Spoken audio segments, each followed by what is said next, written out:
Upon learning from Anakin Skywalker that Chancellor Palpatine was the Dark Lord of the Sith, who the Jedi were searching for, Jedi Master Mace Windu made the decision to prevent Anakin, the Chosen One, from confronting the Chancellor.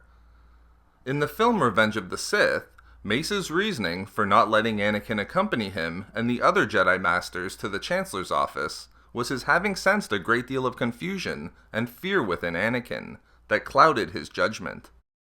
But Mace's decision to have Anakin wait for his return in the Jedi Council chambers within the temple, rather than allowing him to confront the Chancellor, was based not only what he was sensing within Anakin at the time he revealed to Mace that Palpatine was Darth Sidious, but through interactions that he had with Anakin since his return following the Battle of Coruscant.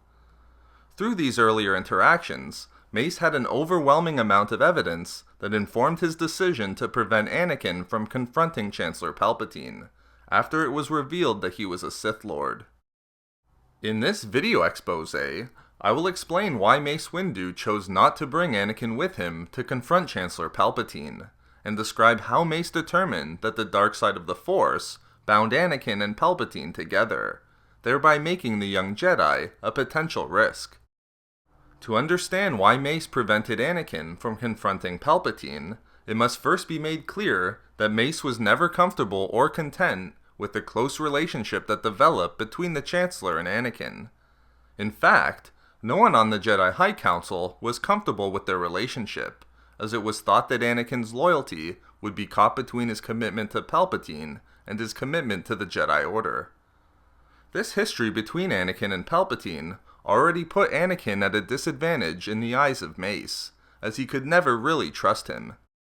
An additional important historical point for Mace was that on the day of Palpatine's election into the position of Supreme Chancellor of the Republic, Mace had perceived Palpatine himself as a key and important shatterpoint through the Force. That is, Mace recognized Palpatine as an individual of unimaginable significance, when he was someone whom the entire fate of the Republic depended on. Therefore, even prior to the Battle of Coruscant, Mace had determined that Palpatine's future was tied to the fate of the Republic, and he was uncomfortable with his relationship with Anakin. But a telling interaction that heavily warned Mace not to trust Anakin, when it involved Palpatine, was when the Jedi Master met with Anakin and the Chancellor, following the former's heroic rescue of the latter in the Battle of Coruscant. After Anakin successfully landed the invisible hand upon Coruscant, Mace met and conversed with Anakin, Obi-Wan, and the Chancellor.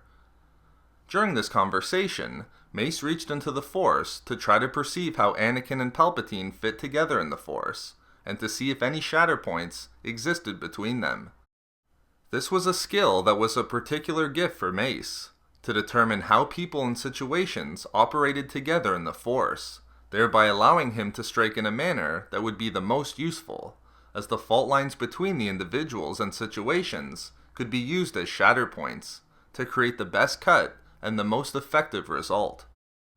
Importantly, even through the darkness that was clouding the Force, Mace saw that all three of them, Obi-Wan, Anakin, and Palpatine, were bound together through a series of fault lines that were so overwhelmingly powerful that Mace was not able to completely calculate its structure.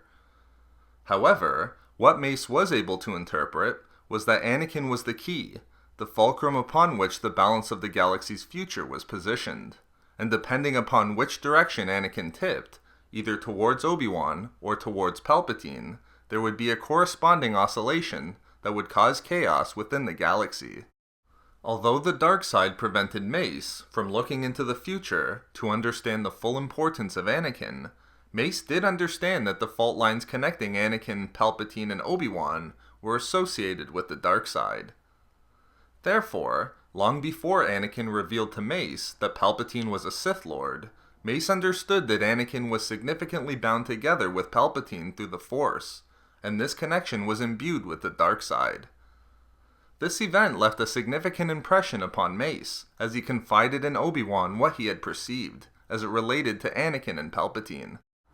Mace was clearly worried about the relationship between Anakin and Palpatine after this event, as he told Obi-Wan that whatever connection in the Force existed between them was both powerful and dangerous.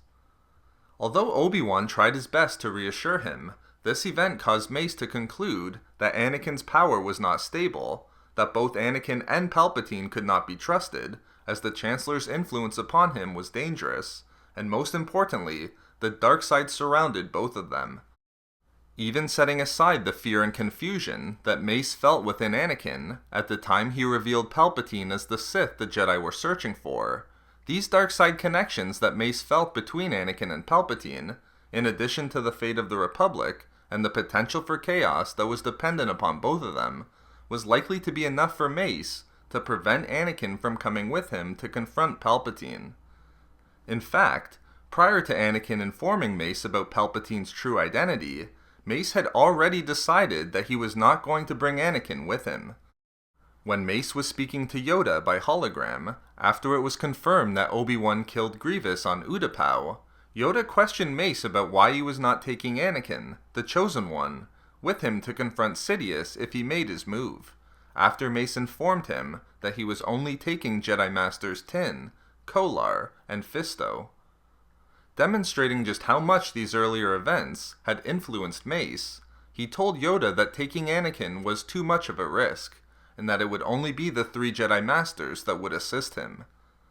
Understanding Mace's position, Yoda accepted this, and granted his vote for Mace's plan. But Mace's decision to prevent Anakin from confronting Palpatine was confirmed when he was informed by the young Jedi of the Chancellor's identity as a Sith Lord. Again, Mace reached into the Force to perceive Anakin. What he found this time shocked him, as the fault lines that had existed between Anakin, Palpatine, and Obi-Wan no longer existed. Rather, Anakin himself was the shatter point, meaning that everything depended upon him, including the fate of the Republic. Further, Mace saw that Anakin's fear was eating him alive, so much so that it was becoming a monster that looked to consume him entirely. Therefore, when combined with Mace's perception that the dark side connected Anakin and Palpatine, and that the fate of the Republic was balanced upon the actions of Anakin, with the slightest oscillation having the potential to create tremendous galactic chaos, the fact that Anakin was being consumed by fear solidified Mace's decision to have Anakin wait for his return in the Temple's council chambers, rather than assist him in confronting Palpatine. So there we have it. Why Mace prevented Anakin from confronting Darth Sidious. We love making these videos, so why not subscribe for more fun Star Wars theories and discussions? Also, if you enjoyed the video, think about giving a like or leaving a comment. If not for me, for tough decisions.